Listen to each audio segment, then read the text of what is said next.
Hello everyone, welcome to Vibhuti's cooking corner.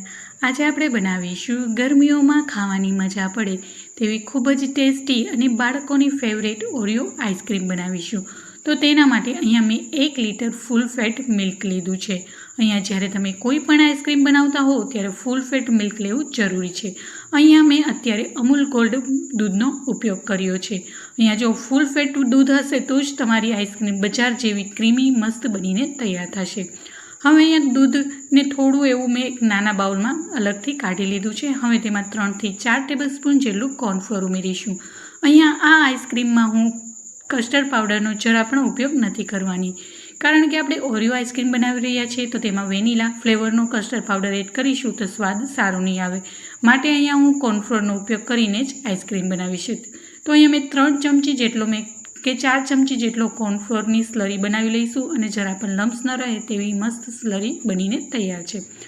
હવે અહીંયા ગેસની હાઈ ફ્લેમ પર દૂધને એક બોઇલ આવે ત્યાં સુધી ગરમ કરીશું।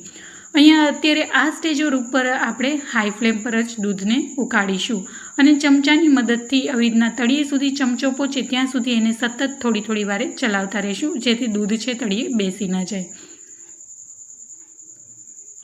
અને આ આઈસ્ક્રીમ છે ઓરિયો આઈસ્ક્રીમ તો બાળકોને લગભગ બહુ જ ભાવતી હોય છે અને બજાર જેવી જ ક્રીમી અને મસ્ત એવી આઈસ્ક્રીમ બનીને તૈયાર થઈ જશે।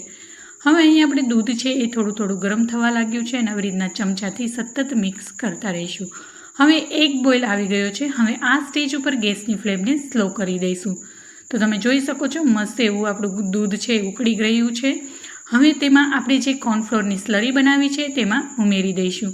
તો આવી રીતના ઉપરથી કોર્નફ્લોરની સ્લરીને એડ કરતા જશું અને ચમચાથી મિક્સ કરતા જશું, જેથી ગાંઠા કે લમ્સ ન રહે। હવે ચમચાની મદદથી મિક્સ કરી લઈશું અને ત્યારબાદ અહીંયા નાના એક બાઉલ જેટલી ખાંડ ઉમેરીશું।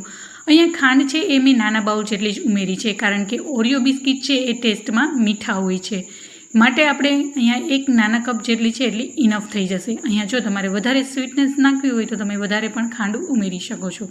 અત્યારે હું માત્ર એક નાના બાઉલ એટલે કે એક નાના કપ જેટલી જ ખાંડ ઉમેરી રહી છું। હવે ખાંડ નાખી અને હવે ચમચાની મદદથી મસ્ત એને મિક્સ કરી અને દૂધને એકદમ સારી રીતના મીડિયમ ટુ હાઈ ફ્લેમ પર સારી રીતના ઉકાળી લઈશું।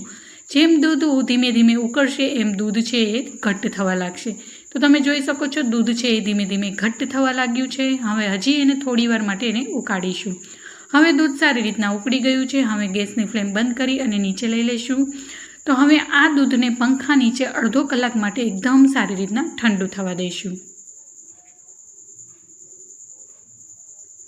હવે અડધો કલાક બાદ તમે જોઈ શકો છો દૂધ છે એકદમ સારી રીતના ઠંડુ થઈ ગયું છે અને ઠંડુ થઈ ગયા બાદ વધારે થીક થઈ ગયું છે। હવે એને ફ્રીઝરમાં માત્ર 2 કલાક માટે આપણે એને સેટ કરવાનું છે। અત્યારે આપણે આઈસ્ક્રીમને જમાવાની નથી, અત્યારે માત્ર એને ચિલ્ડ કરવા માટે કે સેટ કરવા માટે આપણે એમાં એરટાઇટ ડબ્બામાં રાખીશું। અત્યારે આ સ્ટેજ ઉપર જો એરટાઇટ ડબ્બો ન હોય તો તમે સ્ટીલના કોઈ પણ ડબ્બામાં પણ રાખીને પણ ફ્રીઝરમાં રાખી શકો છો। હવે તેનું ઢાંકણ ઢાંકી અને 2 કલાક માટે હું ડીપ ફ્રીઝરમાં રાખી દઈશ। અને આ ઓરિયો આઈસ્ક્રીમ છે બજાર જેવી જ ક્રીમી અને મસ્ત ફ્લેવરફુલ બનીને તૈયાર થઈ જશે। અને ઓરિયો આઈસ્ક્રીમ તો બાળકોને તો બહુ જ ભાવે છે। ઉનાળાની ગરમીમાં જો આવી ઘરની મસ્ત આઈસ્ક્રીમ મળી જાય તો બીજું કાંઈ ના જોઈએ। બજારમાં મળતી આઈસ્ક્રીમ કરતાં ઘરે સસ્તી અને ચોખ્ખી એવી બનાવીને તૈયાર કરી શકાય છે। અને ગરમીઓમાં બાળકો દરરોજ નવું ઠંડુ ખાવાની ડિમાન્ડ કરતા હોય છે, તો ચોક્કસથી આ રેસીપી ટ્રાય કરવા જેવી છે। હવે અહીંયા મેં 1 બાઉલ જેટલી ઘરની ફ્રેશ મલાઈ લીધી છે। અહીંયા તમે બજારમાં મળતી અમૂલ વ્હીપ ક્રીમ પણ લઈ શકો છો।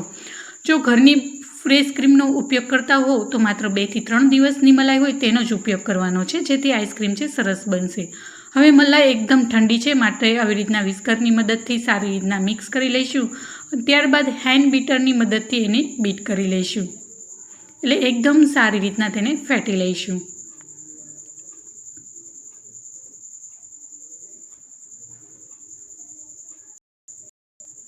હવે રહેલી સારી લીધી છે અને 2 કલાક બાદ જે આપણે દૂધ ફ્રીઝમાં સેટ થવા માટે મૂક્યું હતું એ પણ સારી રીતના સેટ થઈ ગયું છે। હવે આ સ્ટેજ ઉપર દૂધને પણ તેમાં ઉમેરી દઈશું।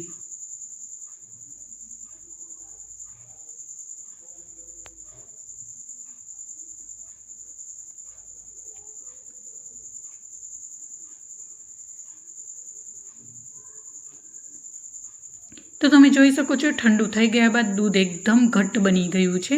હવે તેમાં ઉમેરી દઈશું અને ફરીથી હેન્ડ બીટરની મદદથી સારી રીતના એને ફેટી લઈશું.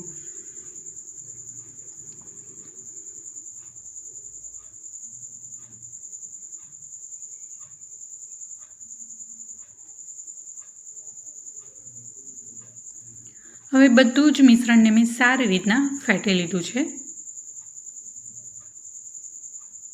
હવે અહીંયા જે એક પેકેટ જે 10 રૂપિયાવાળું ઓરિયો બિસ્કિટનું પેકેટ આવે છે એ એક પેકેટ જેટલા બિસ્કિટના ક્રીમ સહિત જ મેં નાના આવી રીતના ટુકડા કરી લીધા છે. અહીંયા ક્રીમ મેં કાઢી નથી, તેનાથી જ મસ્ત એવી ક્રીમી અને મસ્ત ટેસ્ટી બનશે. હવે જે બિસ્કિટના ટુકડા કરીને રાખ્યા છે તેમાં ઉમેરી દઈશું અને મિક્સ કરી અને ફરીથી હેન્ડ બ્લેન્ડરની મદદથી સારી રીતના 2 થી 3 મિનિટ માટે ફેટી લઈશું. અને ઓરિયો બિસ્કિટને દૂધમાં ઉમેરતાની સાથે જ 2 મિનિટ માટે તરત જ સોફ્ટ થઈ જાય છે અને તરત જ સારી રીતના મિક્સ થઈ જશે.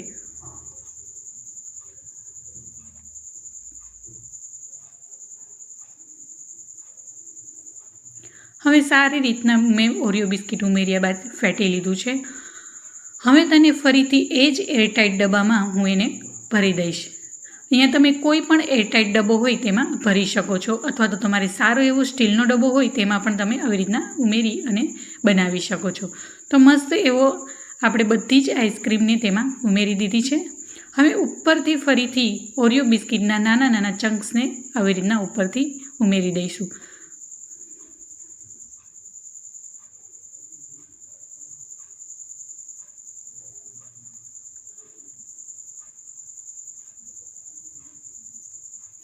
હવે તેને એક પોલિથીન વડે આવી રીતના ઢાંકી દઈશું અને આઈસ્ક્રીમની જો મિશ્રણ છે તેને ટચ થાય એવી રીતના રાખી અને ઢાંકણ ઢાંકી 9 થી 10 કલાક માટે કે પછી ઓવરનાઇટ માટે એને ફ્રીઝરમાં રાખી દઈશું.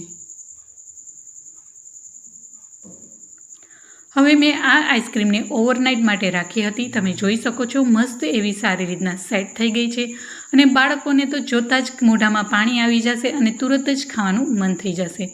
તો મસ્ત એવી આઈસ્ક્રીમ છે, સારી રીતના તમે જોઈ શકો છો મસ્ત સેટ થઈ ગઈ છે. તો ચોક્કસથી આ ઓરિયો આઈસ્ક્રીમની રેસીપી ઘરે ટ્રાય કરજો. ઘરમાં નાના બાળકોને તો ભાવશે જ, પણ મોટા વડીલોને પણ એટલી જ ભાવશે અને વારંવાર ઓરિયો આઈસ્ક્રીમ બનાવવાની ડિમાન્ડ થશે.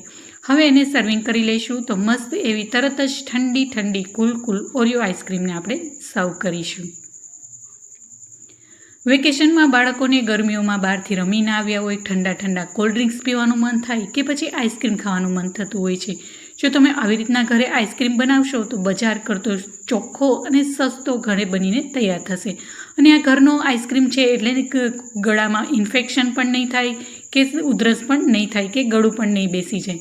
તો ચોક્કસથી આ આઈસ્ક્રીમની રેસીપી ટ્રાય કરવા જેવી છે.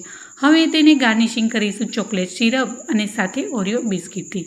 તો જોતાં જ મોઢામાં પાણી આવી જાય અને તરત જ ખાવાનું મન થઈ જાય એવું ખૂબ જ ટેસ્ટી અને યમ્મી ઓરિયો આઈસ્ક્રીમ બનીને તૈયાર છે. તો કેવી લાગી આઈસ્ક્રીમની રેસીપી મને કોમેન્ટ બોક્સમાં જરૂરથી જણાવજો. જો તમને મારી રેસીપી ગમી હોય તો વિડીયોને લાઇક કરી શેર કરી દેજો અને મારી ચેનલને સબસ્ક્રાઈબ ના કરી હોય તો સબસ્ક્રાઈબ કરજો. ને આવી જ નવી રેસીપી માટે બાજુમાં આવેલું બેલ આઇકન બટનને પ્રેસ કરજો, જેથી આવનારી નવી રેસીપીના નોટિફિકેશન સૌથી